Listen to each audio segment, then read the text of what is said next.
Guys, welcome back to the channel. What about if I told you that you could reduce your training by 80%, still get 90 or even 100% of the gains? Now that's something that Mike Mentzer back in the 70s preached about, and it's something that I wanted to test for myself. Now listen, I've been a gym bro for 20 years, so I've been training 3-4 hours a week for most of my life. So to drop to 20 minutes a week is mind-boggling. The experiment was awesome. You've got to stick around to the end because I'm going to be explaining why I think everyone should try this at least once in their life, and the results, honestly, they really surprised me. So let me explain. Some of you may have heard of Mike Mentzer and some of you may not have. It doesn't really matter. Now Mike Mentzer won the heavyweight Mr. Olympia back in the 70s. His physique was epic. He never quite won the overall, but it didn't matter. Most of us grew up training like Arnie, and that was what took over the bodybuilding world. But Mike had a completely different take on it. The way Mike Mentzer trains is super hard, super intense, only for about 20 to 25 minutes.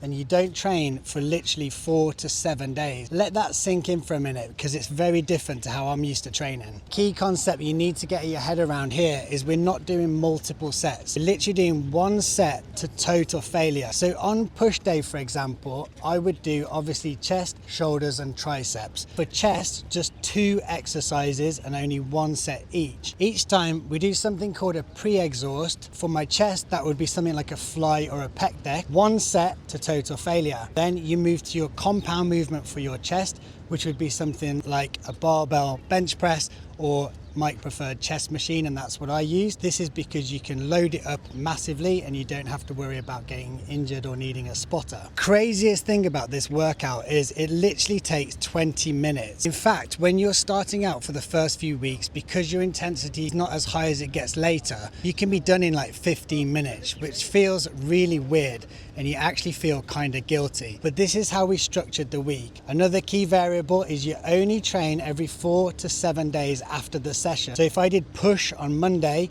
it means I don't do pull till Friday. And if I can't get to the gym on Friday, guess what? Mike said, don't do it a day earlier, do it a day or 2 later, up to 7 days later before you train again. You'll see over the 8 weeks, I'm getting a lot stronger on each lift. It could be that I'm lifting extra weight and or I'm adding extra reps. The key is every week, you've only got 1 chance to beat what you did last week. Psychologically, it's very powerful. If you know, for example, I'm gonna go and do chest and I did 6 reps 2 or 3 weeks ago, and I've only got 1 set to smash it, I know I need to get 7 reps or more this time, otherwise I haven't grown and I haven't made progress. The question you're probably wondering is, over 8 weeks, did my physique blow up? Let's be real, I'm an experienced lifter, I've been training most of my adult life. Obviously, you're not going to see a dramatic transformation just by changing my program, but what I would say, I felt denser, I felt harder, I think the muscles look better, and I definitely got stronger over 8 weeks with such minimal training time. Like any training program, there's going to be pros and cons. Let's focus on the pros first. Firstly, being able to train for 20 minutes over an entire week is crazy, particularly if, like a lot of my clients, you're a busy guy. Second pro, and this is very much psychological, is knowing what you can actually achieve if you only have 1 chance to push the intensity to failure. When you go back to normal bodybuilding and you have it in your head, oh, I need to do 10 reps of a certain weight, you think you're going to failure. Trust me, if I said to you, you could only do 1 set for your chest and that's it for the next 2 or 3 weeks, bro, you're gonna get way more than 10 reps, and it just shows you what you're capable of. Third biggest benefit of this style of training is that it gets you in the mindset of recovery, because quite honestly, Mike said never train consecutive days, never train multiple sessions per day. This was very different to how Arnie and his bros did it. What's the lesson here?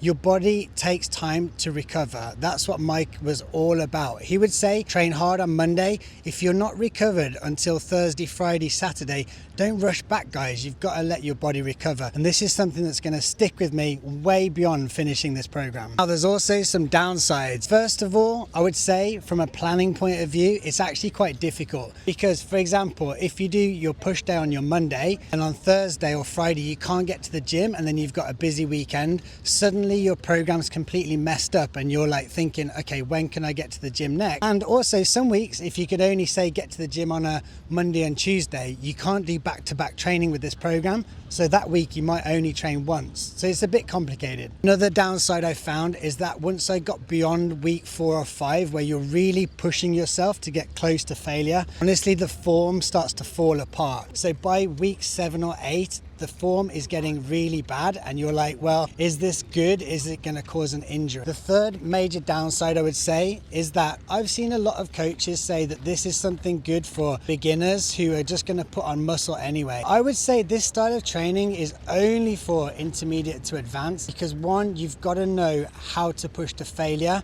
without causing injury. Now this is so important, because if you're just going to go to the gym, think you're doing the right thing and think you know what failure is, you probably don't. You need a solid 10 years of training before you do something like this. In summary then, would I recommend you do the heavy duty training protocol? Yes, I would. Now, it's not going to suit everyone and it's got some downsides, like I said. To be honest, after 8 weeks, I couldn't wait to just get back to like a normal bodybuilding style routine that I'm used to. But for 8 weeks and to learn about intensity, to learn about recovery, it is phenomenal. Let me know in the comments if you've ever trained like Mike Mentzer. If you did, let me know how you got on. Also, let me know any other styles of training you'd like me to show on this channel. Until next time, hit the notification bell, leave me a comment or a thumbs up, because it really helps the channel and I'm loving making content for you. Till next time guys, stay active.